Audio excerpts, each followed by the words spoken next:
প্রিয় দর্শক, আপনারা যে যেখানে আছেন সকলকে প্রীতি ও শুভেচ্ছা জানিয়ে নিউ ইয়র্ক থেকে রতন তালুকদার লাইভ শুরু করছি। আজকে যথারীতি আমাদের সঙ্গে জয়েন করেছেন নিউ ইয়র্ক প্রবাসী জসিম উদ্দিনের পরিচয়টা একটু বলি। আপনারা চিনেন, ইনি একাধিকবার আমাদের এই শোতে এসেছেন। তিনি সাবেক ছাত্রনেতা, সাবেক যুক্তরাষ্ট্র জাতীয় পার্টির সাধারণ সম্পাদক এবং তিনি একজন স্বনামধন্য লেখক। প্রকাশিত বেশ কয়েকটি গ্রন্থ, যেগুলি আমাজনে পর্যন্ত পাওয়া যাচ্ছে। ইংরেজি বাংলা দুভাষাতেই তিনি লেখালেখি করেন এবং ব্যক্তিগত জীবনে তিনি একজন সজ্জন মানুষ, রাজনীতিবিদ। আচ্ছা জসিম ভাই, ওয়েলকাম টু আওয়ার চ্যানেল। কেমন আছেন? ধন্যবাদ মিস্টার রতন তালুকদার।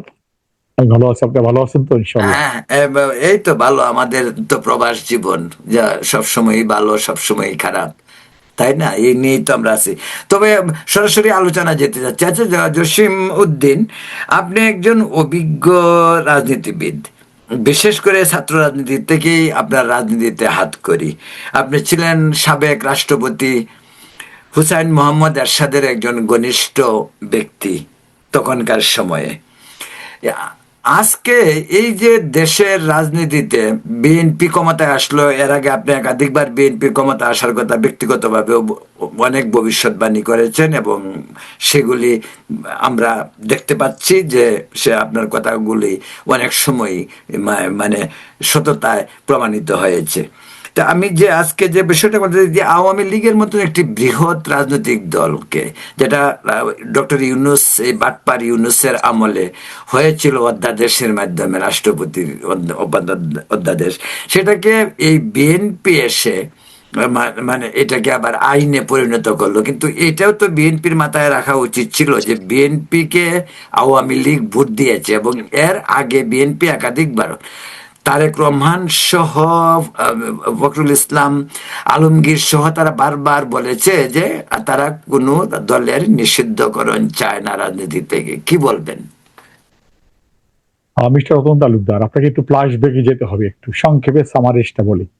যে প্রেক্ষাপটে এটা গণ অভ্যুত্থান বলেন, কোঠা বিরোধী আন্দোলন বলেন, পেশিবাদ বিরোধী আন্দোলন বলেন, যেভাবে হোক একটা গণ অভ্যুত্থান সৃষ্টি হয়েছিল, মেটিকুলার ডিজাইন বলেন, এটাকে ইন্ধন জুগিয়েছে। সবাই জানে যে নোবেল ল্যারিস্ট ফ্রান্সে বসে এটাকে মেটেলাইজ করে, মেটিকুলার ডিজাইনের উনি নিজে বলেছেন।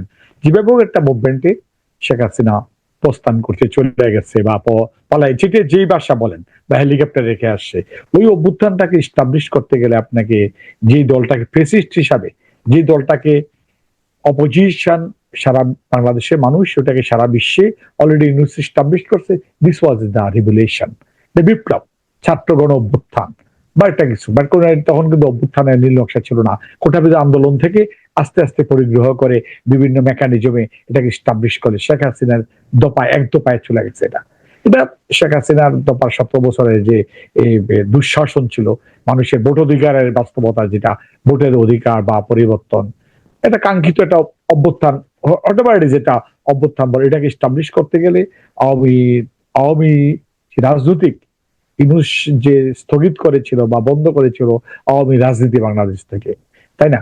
ওটাকে এখনকার এই পার্লামেন্টে অ্যাবসলিউট মেজরিটি বিএনপি এসে এটাকে আইনি রূপ দিল যে আওয়ামী লীগ নিষিদ্ধ করেন। পৃথিবীর কোন দেশেই কোন রাজনৈতিক দল, বৃহৎ রাজনৈতিক দল যেটা 57 বা 60%, 57% যেটা কর্মী সমর্থক সারা বাংলাদেশে, দলকে নিষিদ্ধ করাটা কতটুকু যৌক্তিক বা বাস্তবসম্মত, এটা বিএনপি ভালো জানেন। কিন্তু সময়ের প্রেক্ষাপটে আজকে ওই অভ্যুত্থানের ওই যে রেশ ধরে, যেটা গণ অভ্যুত্থান বলেন, যে বারবার সনদ টনদ অনেক কিছু চলে গেছে, সংক্ষেপে এটা ব্যাখ্যা অনেকবার করেছি, ব্যাখ্যা যেতে চাই না।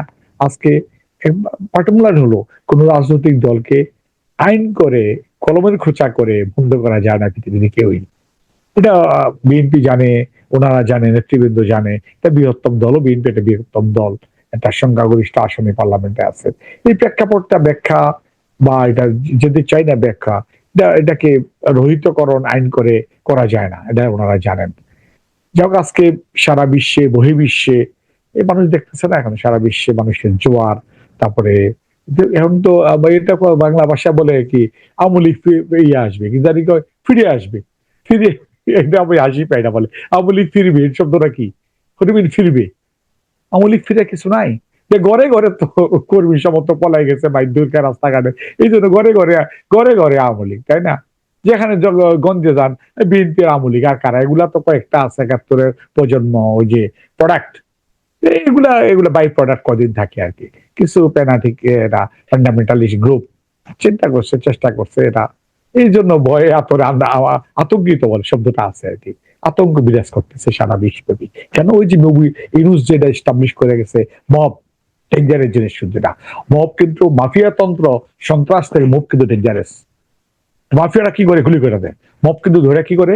বাংলাদেশে কি হচ্ছে এখন, নিরীহ পৃথিবীর নিরীহ একটা প্রাণী আছে, ডোল বাংলাদেশি পুলিশ, ওদের সামনে মানুষের পায়ে পায়ে চেপা যা মানে কি বলে গলা ফাটাতে মেরে ফেলে।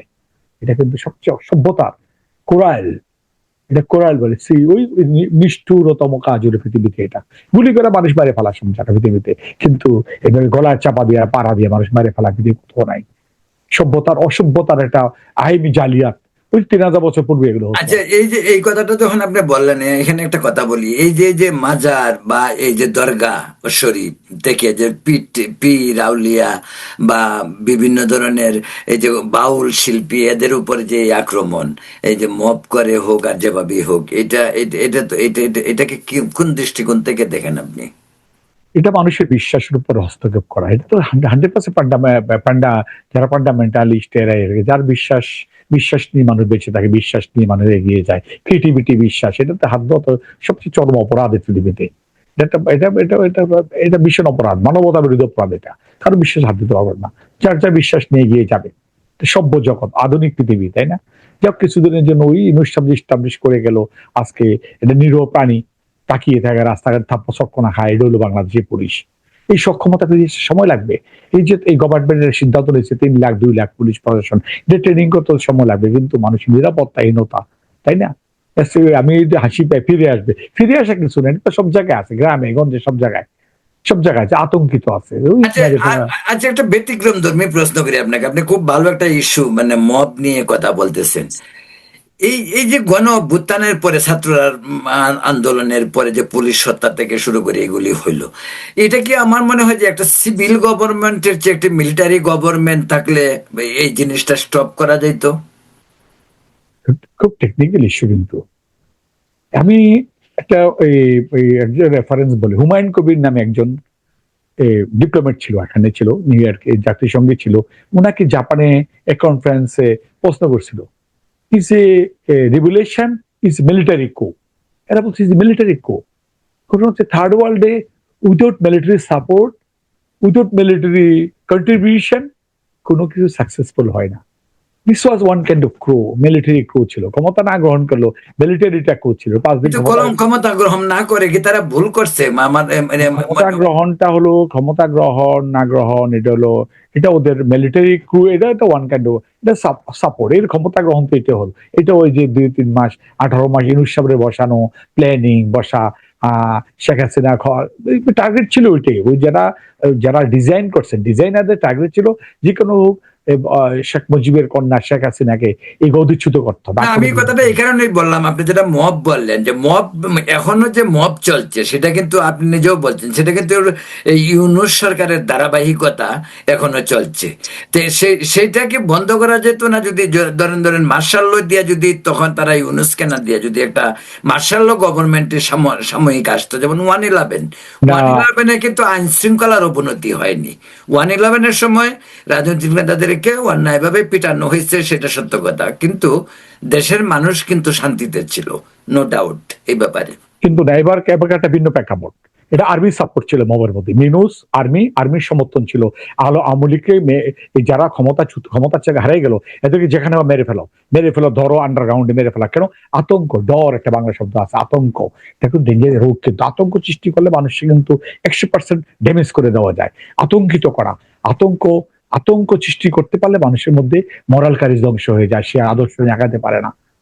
সেই কথা হলো বাস্তবতা কিন্তু এটা তো সমর্থন ছিল। এটা লং রানের সমাজ সমাজ নতুন প্রজন্ম এদেরকে ক্ষতি করে না? এটা এটা আলটিমেটলি এটা অন্য জায়গায় চলে গেছে, নিয়ন্ত্রণ নাই এদের আর। এদেরকে আর ওই যে যারা আর্মিরও ইনভলভ ছিল ওরাও ইনভলভ, ইউনুসের লোকজন ইনভলভ ছিল, ইউনুসের যেগুলো করতে থাকলে এরা মেন্টালি ডিসঅর্ডার হয়ে যাবে, এরা হয়ে গেলে হারিয়ে যাবে ধারণা ছিল। আদর্শ ওর হারিয়ে যাবে না, এরা আতঙ্কিত বা রোগ, ডর একটা রোগ, এটা এটা একটা ডিজিজ, তাই না? কারণ এটার কারণটা দেখেন, একটা জিনিস আপনি লক্ষ্য করেন, কথায় কথায় জামাত এবং এনসিপি বা ছাত্ররা, আমি জানি না তারা আন্দোলনে এখন কজন তাদের রাস্তায় নামবে, কিন্তু তারা কথায় কথায় কিন্তু বলে যে আবার আন্দোলন, আবার অভ্যুত্থান হবে, আবার তার বিএনপি কে ক্ষমতাচ্যুত করা হবে, তারেক রহমানকে লন্ডন পাঠিয়ে দেওয়া হবে। এই যে ওদের হুঙ্কার, এদের কথায় মানুষ হয়তো রাস্তায় নামবে না, কিন্তু এই যে ধারাবাহিকতা এটা তাদের। এটা একটাই হুঙ্কার বাংলাদেশে। পাকিস্তান এমবিসিতে যদি আপনার তথ্য, ওই যে ইউনুস সাহেব 3টে শিপে অস্ত্র বজায় আসলো, ডেলিভারি করলো, এগুলা সব শক্তি এদের। এটা তো তারেক রহমান যদি এটা অস্ত্রগুলা কালেক্ট না করলে তাহলে দেশে একটা বুমেরাং হয়ে যাবে, এটা সে ভালো জানেন। এই দুই শিপ অস্ত্র আসর রাখলো, এগুলা হাতে, কাদের হাতে আছে? এরা ওই গ্রুপটা হাতে আছে যারা 71-এর মুক্তিযুদ্ধের পক্ষে সত্যি না। তারেক রহমানের ফিতে একজন মুক্তিযোদ্ধা, ঘোষক, একজন জেনারেল, একজন প্রেসিডেন্ট, অনেক পদবীদার, বীর মুক্তিযোদ্ধা, সাহসী সৈনিক উনি একজন, তাই না? তার সন্তান সে। হ্যাঁ, কিন্তু ওই গ্রুপটা তিনি কিন্তু আবার মুক্তিযুদ্ধের বিরোধীকারী শক্তিকে কিন্তু আবার পুনর্বাসিত ফাইনালি করেন। ওই যে ওইটাও ছিল একটা চক পুনর্বাসনের ক্ষেত্রে, ওটাও ছিল তার একটা ডিপ্লোমেসি। ওই সেই ময়েতে 71-এর অপরাজিত শক্তি উনি স্টাবলিশ করছেন, শাহবাজ শুরু করে, মশিউর রহমান থেকে শুরু করে, ওই শক্তিটাকে নিয়ে আসছেন। উনিও একটা চক্রের ইয়াতে ছিল, চক্রের মধ্যে ছিল। ওই আইএস, সেম কথা বলছি, ইউএস পাকিস্তান আচ্ছা এমবাসি। আচ্ছা, জসিমউদ্দিন, আপনাকে আরেকটা প্রশ্ন করি, যেহেতু আমরা শুরুটা আওয়ামী লীগ নিয়ে করছিলাম, আপনার কি মনে হয় যে এটা শেখ হাসিনার ভুল হলো যে আওয়ামী লীগের একটা কমিটি বহুত আগেই করা, ইউনূস স্যার আমলে থেকে আওয়ামী লীগের একটা কমিটি করে দিয়ে মানে আওয়ামী লীগকে চালু রাখা, যে তিনি। ওনার এটা পার্সোনাল জিত, জিতরা কাজ করে। আমি কি অপরাধ করলাম? আমি তো মানুষ খুন করি নাই, আমি তো বলি নাই ছাত্রদের গুলি করো, ওরা কোঠা আন্দোলন নিয়ে আসছে। পরবর্তীতে বিগ ডিজাইন, উনি গুলি করছে তো কোন জায়গায়? উনি গুলি করছে ওয়াশিংটনে, উনি বুঝে নাই। উনি গুলি করছে ওয়াশিংটনে, সেই গুলির বুমেরাং উনি ইন্ডিয়াতে আজকে, উনি হেলিকপ্টারে নামছে, ওনাকে মেরে ফেলার প্ল্যান ছিল। উনি ওয়াশিংটনে গুলি করে থাকা যায়, সে বুঝে না। উনি থার্ড ওয়ার্ল্ডের গরিব দেশ, সিম্পলটা গরিব দেশ, সার মানচিত্রের চারদিকে তাদের লোক বসবাস করে, বৃহৎ শক্তি থার্ড পাওয়ার বসবাস করে। উনি ওয়াশিংটন গুলিটা করছে, উনি বুঝতে এখনো বলে সে, আমি কারো তাবেদারি করি না, তোমাকে তাবেদারি করতে হবে না। ডিপ্লোম্যাটিক ভাবে তুমি গিয়ে, কেউ তো চাবে, পরাশক্তি সবসময় যারা যারা পৃথিবী যারা নিয়ন্ত্রণ করে, ওরা চাইবে তোমার সাথে ইমপ্রেস করার জন্য, তোমার কিছু নেওয়ার জন্য, তোমার এখানে দখলদারিত্ব। You to issue the technical issue. Direct গুলি করছে ওয়াশিংটন, বুঝে না এটা। ওনাকে আর ম্যানেজ করা কিন্তু ছিল না এটা। ওনাকে তো যে প্ল্যান ছিল বেঁচে গেছে। এটা এখন আমাদের বড় সমস্যাটা হলো কি, এই বাইরিস্টান ইনুসও কিন্তু এই শক্তিটাকে ইস্টাবলিশ করার চেষ্টা। তার একটা তো টেকনিক্যালি সেই বড় দলের ধাক্কায় সে নির্বাচনটা দিছে। তারেক রহমান তো থ্যাংকস জানাই, সেটা নির্বাচন আদায় করতে পারছে ওর কাছ থেকে। এই লোক ডেঞ্জারাস লোক, এই লোক পার্সোনাল আমি চিনি, তার লোকে 4 বছর পার্সোনালি চলছি আমি, 2006, 5, 6, 7, 8, 9। সে ডেঞ্জারাস লোক, সে তার কাছ থেকে যে তারেক রহমান নির্বাচন আদায় করে নিয়ে আসছে, এটা কিন্তু গ্রেট সাকসেস। নইলে ইউনূস ক্ষমতা বাংলাদেশ ত্যাগ করে না। বাংলাদেশের ক্ষমতা লৌহ প্রেসিডেন্ট হওয়ার টাক বলছে, আমি প্রেসিডেন্ট হবো, একবার বলছে এদেশে প্রেসিডেন্ট হবো। বুঝেন না আপনি এটা? এখনো যে সে দেশে বসে আছে কি না, প্রেসিডেন্ট? দেশে বসে নাই সে। সে জাতিসংঘে তার কিছু, জাতিসংঘে পে করে সে। জাতিসংঘের একটা গ্রুপ আছে ওখানে, ওয়াশিংটন আমাদের নিউ ইয়র্কে হেডকোয়ার্টার কিছু গ্রুপ আছে, 8-10টা দালাল আছে, ব্রোকার আছে, আই নো দ্যাট। এটা ব্রোকাররা কি করে, বিভিন্ন বড় অঙ্কের, বেশি না, 20,000 50,000 ডলার নিয়ে এটা বিবৃতি দেয় এরা। বলছেন ব্রোকার গ্রুপ আছে ওখানে, একটা ব্রোকার, আপনি যাদের সঙ্গে একটা লবিং গ্রুপ আছে ওখানে। লবিং, হ্যাঁ, স্ট্রং গ্রুপ, দালাল, এগুলো চিনি। এগুলো এই বিভিন্ন দেশের দায়িত্বে যারা আছে, বাংলাদেশ ইন্ডিয়ার দায়িত্বে যারা আছে, ওই কি জানি নাম ওর, ওর টাকা 50,000 টাকা নেয়, 20,000 ডলার নিয়ে সেটা স্টেট না, ইউনুস এই কাজ করে, ইউনুসকে টাকা পে করে, প্রাইভেট মাস্টার। কিন্তু জাতিসংঘের গুরুত্বটাই কোথায় এখন? মানে গুরুত্ব নাই, কিন্তু কথাবার্তা বলে যে ট্রাইব্যুনালকে স্টাবলিশ করে ধরে রাখছে। ট্রাইব্যুনালকে বিতর্কিত করা যাবে না, ট্রাইব্যুনালের কথা বলা যাবে না, এগুলো বারবার জাতিসংঘ কে বলায়। ওই 50,000 ডলার দেয়, 1 লাখ ডলার দেয়, ইউনুস পে করে, ইউনুস পেমেন্ট মাস্টার, ইউনুস সব জায়গায় পে করে এগুলা। এই জাতিসংঘটা সে কিনে ফেলছে এগুলো। ওইটা করে সে বিভিন্ন জায়গাতে, যে হ্যাঁ, pay করে, অলিম্পিক payment বলেন, করে, যে সব যাই জায়গায় বলেন, সব জায়গাতে payment সে দেয়। পে করে যায়। সে হ্যাঁ, কোথাও যে অনেকে বলে না যে সে বক্তৃতা দিতে যায়, ওখানে গেলে তাকে পয়সা দেওয়া পেমেন্টটা হয়। দেয় টেলিনরের আসলে মাধ্যমে, সে উল্টা পয়সা দিয়ে বক্তৃতা দিয়ে আসে। গ্রামীণ ফোনের পার্টনার টেলিনরের মাধ্যমে পেমেন্টটা দেয় সে। হ্যাঁ, এখানেই সেটাই। আচ্ছা, Yes. আচ্ছা, বুঝতে পারছি। এখন আরেকটা জিনিস আপনাকে বলি, যে ওই আপনি কিছুক্ষণ আগে যেটা বলছেন, তো যদি এইটা হয়, তো আওয়ামী লীগ কিভাবে ব্যাক করবে? আওয়ামী লীগে ব্যাক, আমি কথাটা আবার বলতেছেন কেন? আওয়ামী লীগ তো ব্যাক না, আপনি করার বলছেন এটা আগে, না আমি বলছি না, আওয়ামী সেটাই লীগ ঘরে ঘরে রাজনীতিটা আওয়ামী শুরুটা লীগ আছে। কিভাবে, ওর কার্যক্রমটা এই আতঙ্কটা, এই ভয়টাকে, এই ডরটাকে সাহস সঞ্চয় করে এটাকে যখন রাজনৈতিক দল, তোকে বলতে হয় না, পলিটিক্সে তো বলতে নাই, নিষ্পেষণ করলে এটা সাপ্রেশন, এটা ব্রাস্ট হয়ে যায়। এটা পলিটিক্সের থিওরি, যখন আপনি সাপ্রেশন করবেন এটা ব্রাস্ট হবে। এটা পৃথিবীর সব জায়গায় নিয়ম, এটা ব্যাক করা পদ্ধতি নেই। এখন শেখ হাসিনা পাশে প্রতিবেশী দেশে আছে, তার বিরুদ্ধে ট্রাইব্যুনালে একটা পর একটা মামলা আসবে, এগুলা কোর্টের মামলা হচ্ছে, ট্রাইব্যুনালটাকে ধরে রাখছে ইউনূস, তাই না? ট্রাইব্যুনাল অলরেডি বিতর্কিত হয়ে গেছিল প্রায়, সেটা আবার ওয়াশিংটন থেকে, জাতিসংঘ থেকে স্টেটমেন্ট করায়, ওই টাকা দিয়ে স্টেটমেন্ট করে ট্রাইব্যুনাল সলিড হ্যান ত্যান, এটা আর কি। বাস্তবতা হলো কি, যে ফিরে আসা কিছু নাই, রাজনীতিতে নিষ্পেষণ থাকবে, সাপ্রেশন থাকবে। ফাইনালি পলিটিক্স, অটোমেটিকলি পলিটিক্সের মানুষ যেভাবে মাছ সমুদ্রে এগিয়ে যায় না, স্রোতের দ্বারায় অনেক মাছ, দলবদ্ধ মাছকে আপনি ধরে ফেলেন, আবার থেকে আসে। কিন্তু একটু দল রাজনীতি যেভাবে মানুষ এগিয়ে যাবে, এগিয়ে আসবে, কদিন মানুষ কতটা জেলখানা, কত লোককে আপনি আটকাবে রাখবেন, আপনি কত মুখ বন্ধ করে রাখবেন, আচ্ছা, বেরিয়ে আসবে। এখানে একটা কথা বলেন। ফাইনালি পয়েন্ট অফ ভিউ হলো, ফাইনালি এটাকে একটা শেপে নিয়ে আসতে হবে। উনি তো যা রাগ করার দরকার নাই, ওই দলটা তো পার্মানেন্টলি উনি প্রেসিডেন্ট বা সভানেত্রী থাকবে না, চেয়ারম্যান থাকবে না, লিডারশিপের চেঞ্জ আসবে।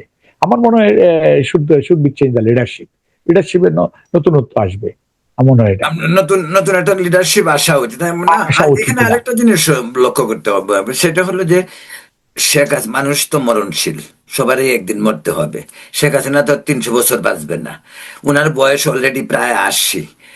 এই এই এই এই বিবেচনায় দলের দায়িত্ব বা দলের পরবর্তী নেতৃত্ব, এটা তো ভাবা উচিত, ভাবার দরকার। শেখ হাসিনার বাংলাদেশে আবার আসবে, প্রধানমন্ত্রী হবে, এই এই এই ধারণা কিন্তু আমি জানি না, শেখ হাসিনা যদি পোষণ করে, আমি মনে করি রং।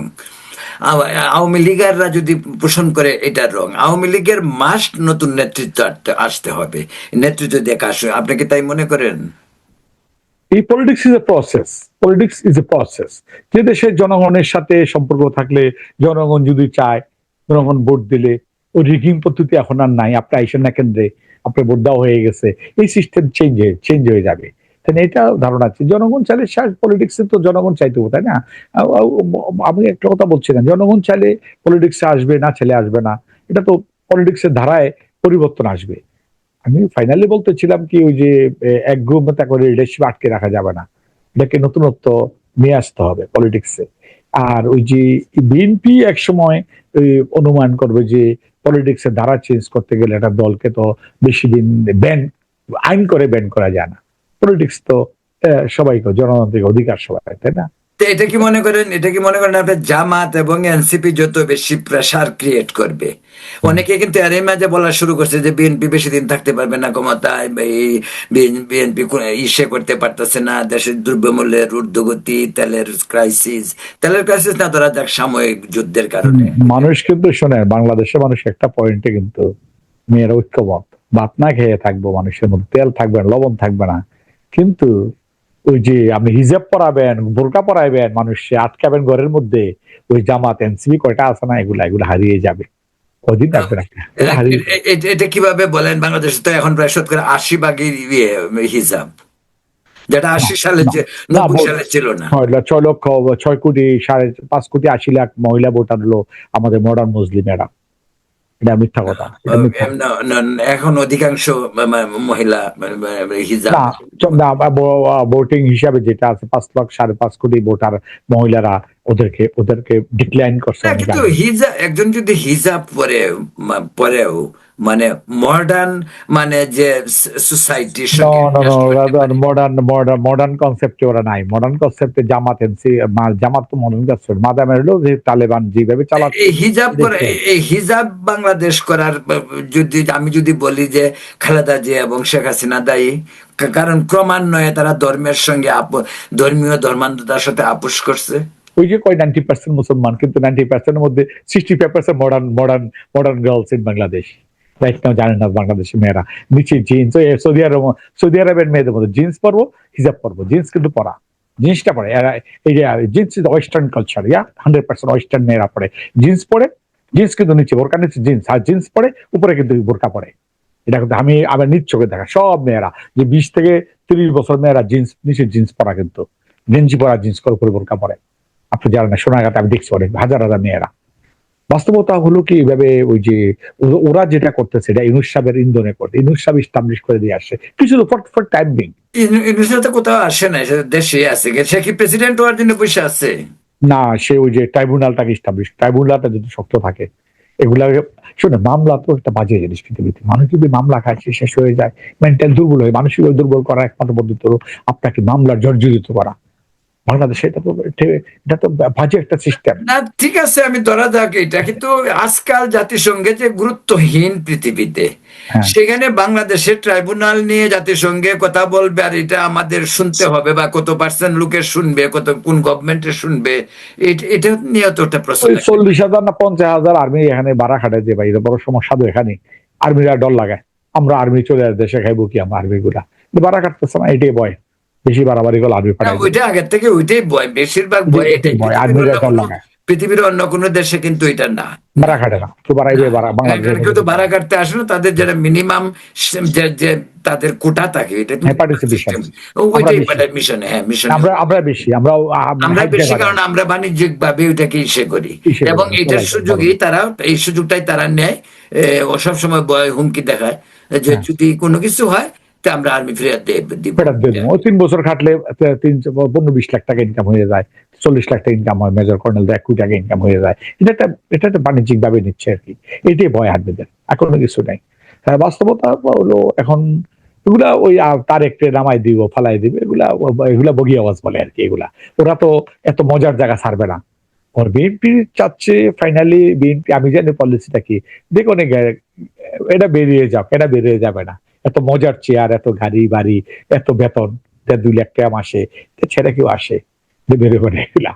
এগুলা বিচ্ছিন্ন হয়ে যাবে, সাময়িক সাময়িক। এটা ফাইনালি তো এরা ধারণা যে তারেকটা ফালাই দেবে, এগুলো ছোট ছোট তো আপনি বিষয়। যেটা সাময়িক বলতেছেন, কিভাবে বলেন যে দেশে ধর্মান্ধ শক্তি, বিশেষ করে জামাতের কথাই বলেন যে 71-এর পরাজিত, এবং ওদের সাথে আবার এনসিপিও তো জামাতেই, এরা তো, পুলিশে হ্যাঁ, এরা তো আসে জামাতের ভিতর থেকে আসছে। না, এখন আলাদা, এরা আমি জামা বলি ওদেরকে মডার্ন জামাত হয়তো। না, ওরা তো শেল্টার নিয়ে গিয়া বড় দলের কাছে, এটা ছোট দলের কাছে, ছোট ছোট ছোট বাচ্চাগুলা এরা তো আওয়ামী লীগে গুপ্ত ছিল, আওয়ামী লীগ থেকে আবার বেরিয়ে এসে তো আন্দোলনটা করলো। জামাতে গিয়া শেল্টার নিছে, জামাতে এখন জামাতে গেছিল, কিন্তু এরা তো অরিজিনালি সবগুলি তো মাদ্রাসা পড়ুয়া ছাত্র, এরা তো জামাতেই ছিল। জামাতে যেহেতু লিঙ্কটা, সৌদি লিঙ্কটা করা, লিঙ্ক অ্যারাবিক লিঙ্কটা আছে, পাকিস্তানের লিঙ্কটা স্ট্রং, ওদের তো সেই লিঙ্ক আপ নাই। এই লিঙ্কটা কাজে লাগার চেষ্টা, এই লিঙ্কটা ওদের সাহস। এই লিঙ্কটা পাকিস্তানের আইএস তো ডাইকা মিটিং করে এখন ডাইরেক্ট, পাকিস্তানের বিরুদ্ধে ডাইকা মিটিং করে। কি লাগবে? টাকা পয়সা অস্ত্র সব নিয়ে যাও, ওপেন। তাই না? আইএস তো ওখানে ওয়ার্ক করে seriously. Indian Indian government openly জানে কখন কোথায় মিটিং হয়, কে কোথায় কি করে। এদের আওয়াজ মতো তারেকরে ফেলাই দেবো, অত ইজি, এত সহজে নয়। তাই না? এত সহজ না। তো বুঝতে হবে, এটা পারে গেছে একটা হ্যান্ডেল করার বিষয়, ওদেরকে হ্যান্ডেল করার বিষয়টা 100% বিএনপির হাতে। তাই না? একটা আমার মনে হয় বাজেটের পরে পুলিশের সক্ষমতাটা ফিরে আসলে, পুলিশ নিয়ে 1-2 লাখ পুলিশ ট্রেনিং, 6 মাসের ট্রেনিং করে যদি ফিল্ডে নামাইতে পারে, পুলিশই ইনফোর্সমেন্ট বলে, ইনফোর্সমেন্ট অথরিটি পৃথিবীতে, কিন্তু ইনফোর্সমেন্ট সমাজে কিন্তু একটা ব্যালেন্স রাখার জন্য, সামাজিক নিরাপত্তা দেওয়ার জন্য মানুষ পুলিশকে কিন্তু, পুলিশের কাছে আশ্রয়, সেই আশ্রয় মানুষ খুঁজে পায় কিন্তু পৃথিবীতে।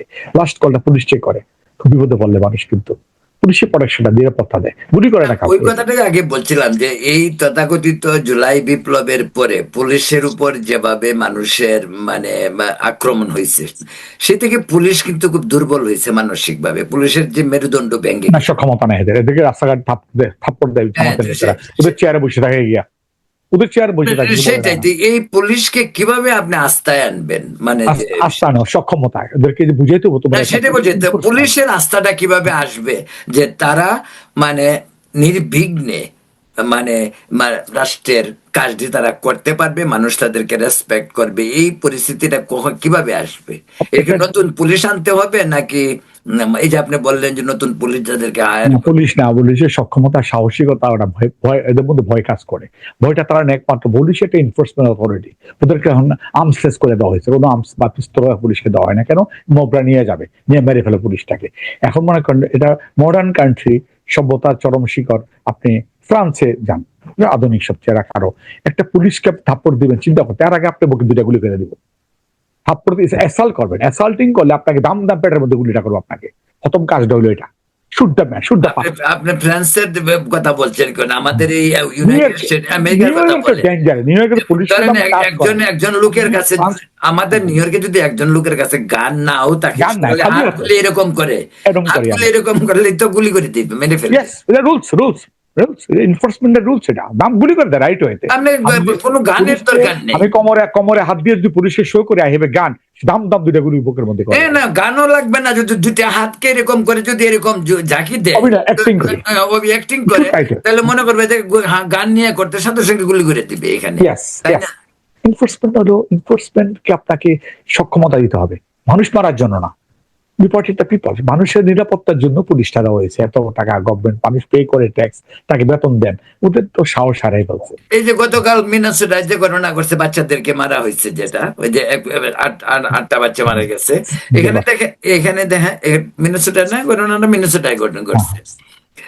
তো এখানে দেখেন কি করছে, যে যে যে আতাতীয়, তাকে কিন্তু সঙ্গে সঙ্গে মেরে ইসে করে, সে গাড়ির থেকে বেরিয়ে এসে পুলিশের দিকে তেড়ে আসছিল, তখন আসার আগেই কিন্তু পুলিশ তাকে গুলি করে দিচ্ছে, বুঝছেন? তারা কিন্তু এটা সে চিন্তাও করে নাই, পুলিশ তার আত্মরক্ষা তো বটেই, এছাড়াও পুলিশ মনে করে যে কালফিট, যে তাকে মেরে ফেলতে হবে, তারা প্রথম দিকে চেষ্টা করে তারাকে বাঁচানো, পায়ে হয়তো পায়ে গুলি করে বা হাতে, পুলিশ নিরাপত্তা, সেলফ ডিফেন্স, সেলফ ডিফেন্স বলে এটাকে। কিন্তু আমাদের দেশে তো আচ্ছা, আমাদের দেশে পুলিশের যদি অস্ত্র না থাকে, একটা পিস্তলও যদি না থাকে, না, উল্টো করে তাহলে সে কিভাবে কন্ট্রোল করবে? লাঠি নিয়ে, কলকাতা পুলিশের মতো লাঠি নিয়ে যাবে, ব্রিটিশ পুলিশটার মতো লাঠি কলকাতার পুলিশেরও কিন্তু পিস্তল থাকে, হাতে লাঠি থাকে, কিন্তু পকেটে কিন্তু পিস্তলটা থাকে। হাঁটুর নিচে ইউজ করতে পারে, হাঁটুর নিচে। হ্যাঁ, তারা use করতে পারে। That's right. হাতে কোমরে আমেরিকান পুলিশের লাঠি আছে, আমেরিকান পুলিশের লাঠি আছে, কোমরের লাঠিটা একটা স্টিক থাকে না, আমেরিকান পুলিশের আছে, এটা সব দেশের পুলিশের দিকে, কিন্তু পিস্তলটা পকেটে কিন্তু ঠিক মতোই থাকে। বাংলাদেশে এটা যেহেতু পিস্তল বাংলাদেশ পুলিশকে দেয় না, আগে রাইফেল দিত বোধহয়, রাইফেল যারা ইন্সপেক্টর, সাব ইন্সপেক্টর, এপিসি, তারা ইউজ করে, উপর লেভেলে যারা করে। এখন এদেরকেও দেয় না, এখন ওদের দেওয়া হয় না, সিকিউরিটি রিজন নিয়ে গেলে মব ভাইলেশন, মবের কারণে। চিন্তা করেন দেশের মানে কোন পর্যন্ত গিয়ে দাঁড়াইছে। যাই হোক, জসিমউদ্দিন, আপনার সঙ্গে আলোচনার সর্বশেষে আরেকটি প্রশ্ন আপনাকে করি, আমরা আলোচনার প্রায় শেষ পর্যায়ে রয়েছি। প্রিয় দর্শক, আপনাদেরকে অনেক অনেক ধন্যবাদ। আমাদের সঙ্গে রয়েছেন জসিমউদ্দিন, একজন লেখক, রাজনীতিবিদ, সাবেক ছাত্রনেতা। তো আপনাকে শেষ প্রশ্ন যেটা করতে যাচ্ছি সেটা হলো, এই গভর্নমেন্টের এই যে আমলে তেলের দাম বা দ্রব্যমূল্যের দাম কিন্তু ভীষণ ঊর্ধ্বগতি, আপনি জানেন বোধহয় সেই খবরটা। তো এই অস্থিতিশীল পরিস্থিতির কারণে কিন্তু তারেক রহমান গভর্নমেন্ট, যারা মাত্র 2 মাসও হয়নি এখনো, তাদের উপর মানুষের যে অভিযোগ যে তারা হয়তো কন্ট্রোল করতে পারছে না, বা সে আগের মতো স্বজনপ্রীতি, চাঁদাবাজি চলছে, বা ওই যে নতুন মহিলা এমপি গুলি নিয়োগ দেওয়া হলো, এই সার্বিক অবস্থার প্রেক্ষিতে আপনি 1 মিনিট বলেন। হলো আনফরচুনেটলি এই যে আমাদের মিডল ইস্ট, ইরানের বিষয়টা, ইরান, আমেরিকান, ইসরায়েলি, টোটাল প্রেক্ষাপটে পৃথিবীর অর্থনীতির মধ্যে একটা কি বলে নেগেটিভ চলে আসছে, এটার সাথে related, oil related, all price, food বলেন, যেটা বলেন, এটা সলিউশন না হওয়া পর্যন্ত টোটাল ক্রাইসিসটা বাংলাদেশে না সারা বিশ্বে অয়েল রিলেটেড, ট্রান্সপোর্টেশন রিলেটেড। তখন এইটা উত্তরণ আশা করি এক সপ্তাহের মধ্যে সলভ হয়ে যাবে। হইলে আমরাও বেঁচে যাব, সবাই সবার পলিসি, আমাদের পলিসি তো বাংলাদেশের পলিসি দেখলাম ফরেন পলিসি এখন আমেরিকার পক্ষে, ইরানেরও আমাদের সাথে রাগ করছে ইসলামিক দেশ। যাও, এটা ওদের ফরেন মিনিস্ট্রি ম্যাটার, যা কিভাবে ডিপ্লোমেটিক, বাট এই ক্রাইসিসটা নট অনলি বাংলাদেশ, সারা বিশ্বে এফেক্ট করছে। আমাদের নিউ ইয়র্কে দেন না 30% প্রাইস, ভেজিটেবল বলেন, অল ফুড 30% আপ, এই এফেক্ট, অয়েল এফেক্ট। ইনশাল্লাহ এটা ওভারকাম হয়ে যাবে।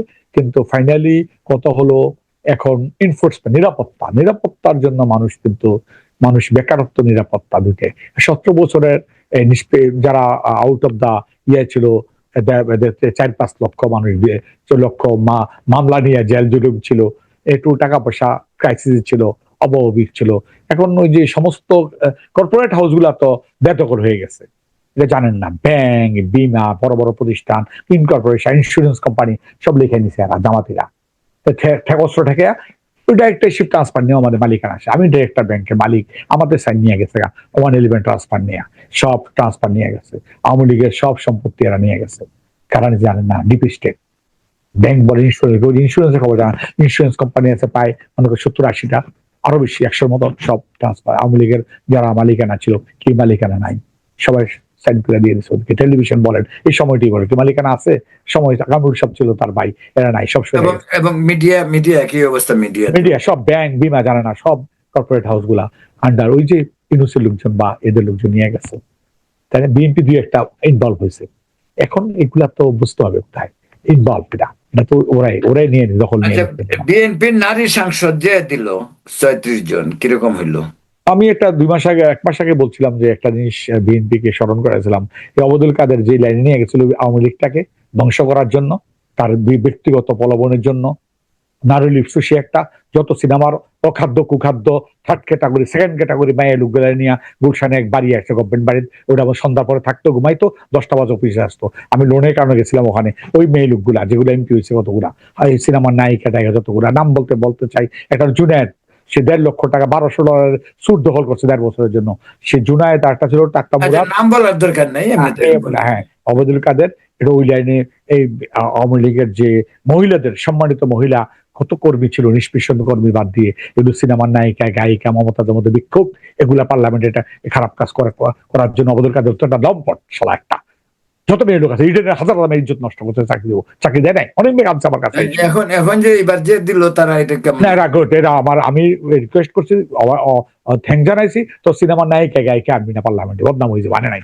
সিনেমা এটা কে আনছে জানার দরকার নাই, বাট সিনেমার নায়িকা গায়িকা তারে কানে না। কিন্তু এখানে যে আমাদের নিউ ইয়র্কে ছিলেন যে রিজিয়া, নাম বলতে চাই না, আমি সিনেমার নায়িকা গায়িকা, সব গায়িকা, বা বেবি নাজনীন গায়িকা তো গায়িকা, আমি নাম বলছি, কারোর কথা বলি, আমি বলছি তোমরা গায়িকা নায়িকা ওদের কাজ ওরা করবে, যার পয়সা সে থাকবে।